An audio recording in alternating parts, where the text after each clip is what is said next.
नमस्कार मित्रांनो, आता जो व्हिडिओ आपण बघितला आहे, रात्री माझ्या मुलाचा बर्थडे होता, त्याचं सेलिब्रेशन सुरू असताना ही कॅन्डल तर सगळेच यूज करतात, सगळे ओळखतात. स्पार्कल कॅन्डल सगळे आपल्या बर्थडेला घरी घेऊनच येत असतो आपण.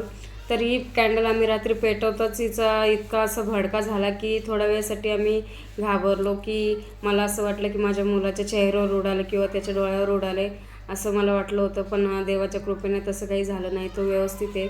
पण आपण ही आपल्या घरी बर्थडे असलं की छोटे छोटे मुलं येतात, भरपूर असे पाहुणे येतात.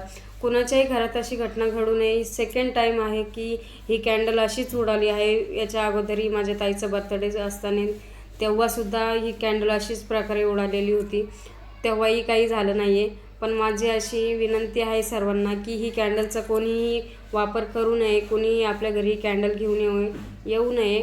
कारण आनंदाच्या क्षणामध्ये काहीही वाईट घटना आपल्या घरात घडू शकते.